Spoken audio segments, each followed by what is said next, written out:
Assalamu alaikum wa rahmatullahi wa barakatuh. Breaking news. Aboluganda eno video ya wateka kuli muna Uganda yenna okugishalingira munne. Nkwegayiride kikole kulwokutaasa ensi yaffe Uganda. Baganda bange kyoyina okusooka okumanya kirindi bana abasajja abasibira mu bbwa oluvannyuma lw'okubafunza ne balaba nga tubalina mu ttaano bali mu kukola ekisoboka kyonna okulaba nti batwesimattulako. Oba ntegeerekeka omuntu yenna bw'abaana atera okufa atandika okwogera ebigambo bingi ebitakwatagana mu Luganda bakiyita kulogootana. Bw'owuliranga omulwadde wo yenna ng'atandise okulogootana omanyanga nti emikisa gy'okuwona ku 10 alinako gumu 99% aba agenda kufa. Ye gavumenti ya Museveni kati kyekyo kyennyini kyeriko. Njagala mbajjukize baganda bange emyezi mukaaga egiyiseewo byabakama avaayo n'alangirira nti abantu abagenda okulonda mu Uganda bali registered bali milioni 18. After 5 to 6 months yakomyewo n'addamu n'alangirira nti abantu abagenda okulonda bali milioni 21 ng'alaga nti just in 6 months kweyongeddeko abantu milioni 3 ekiri impossible ekitasoboka. Wakategedde akantu ako lwaki bakola ekintu ekyo bali mu kutetenganya butya bwe basobola kubba kalulu. Njagala nkule kino muna Uganda byabakama bavuddeyo ne balangirira okulonda nga tukozesa biometric machines. Olunaku lwajjo oba oluyiseeko batuuziza parliament ne beewola trillions 8 bwebagule biometric machines kubanga zibasooka okugula tezimala. Wabula ng'ekyo bakikola ng'ebula omwezi gumu gwokka okulonda kutuuke awatali kusomesebwa kwonna ku buli Munnayuganda yenna butya bagenda kukozesa mashini ezo. Wulira awali okulogotana kaabwe bagamba bwe bati polling station zonna gye banasanga mashini ezo nga tezikola tewagenda kubeerawo kulonda.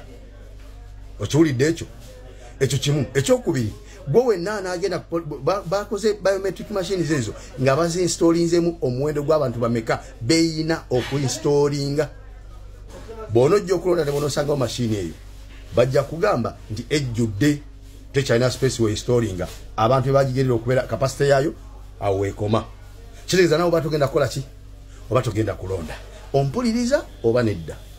Kikyo kyekikujjidde mu birowoozo nga polling station w'olondera mukedde mugenzi okulonda abantu nga 6 mashini eriwo nga tekola ne bagamba nti togenda kubeera kulonda mugenda kukola ki? Kikyo kyekikulijjidde mu birowoozo byo ng'otuuse ogenda okulondera nga biometric machine weeri naye ne bagamba ejjudde kapasite yayo ejjudde tekyayongerako ogenda kukola otya?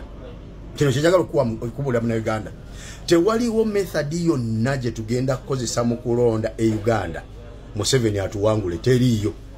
Oba tukozeseza biometric machine Museveni tugenda muwangula, oba tukozeseza ballot papers Museveni tugenda kumuwangula.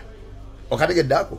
Ekyokubiri nga kyekikulu tewali methodi yonna gye tugenda kukozesa tuwangule Museveni byabakama atulangirire teriiyo.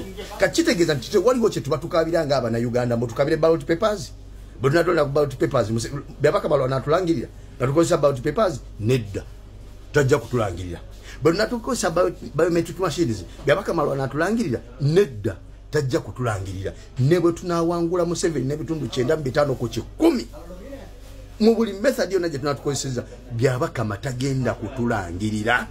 Ekyo mba musooka okumanya. N'olwekyo njagala mukozesa omukisa guno ng'ebula omwezi gumu okulonda kutuuke nga bagenda kujjako internet almost ngebula wiki namba oba wiki 2 okulonda kutuuke. Kitegeeza nti tetukyalina bbanga ddene ku internet kuno.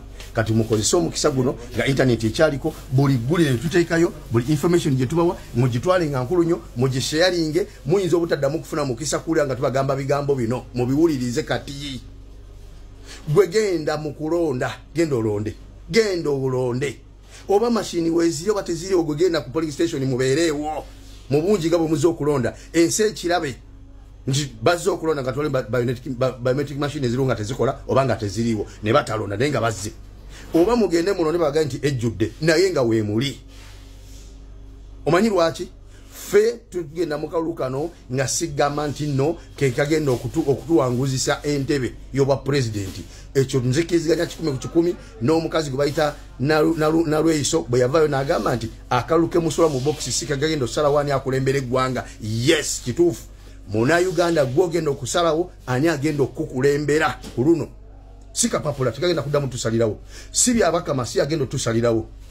si biometric machines zegendo tusalirawo wabula ffe kulwa fenga ffe tugenda okwesalirawo ani atukulembera kategeda akantu ako temudda wakane mwetulako mu tetugenda kulonda kubanga no biometric machine simanyi no ballot paper no vote bitu mu Ugasia muvemu no ballot paper no vote Ugasia mu muvemu wabula mugende muberewo fe tebitukwatako okukola kwa mashini obo butakola fe tebitukwatako nga bana Uganda electoral commission yemanyi nebyayo fe chaffe tukimanyi bakita protest vote kunonya kalulu tugende tulonde ebironde siwa bibiri tebiriwo tugendewo ekiddako kibachi kubanja buwanguzi waffe bannange obuwanguzi bwa luno bwa kubanja kino njagala nkibajjukize gwe wenna asuubira okuba nti ogenda kulonda Kyagulanyi nga tolirwedde kubanja kaluluke byonna ebiva bivuddeyo nga tofunye kyolonze tonyenye omuntu yenna ojja kuba gwokoze eki gwotunze struggle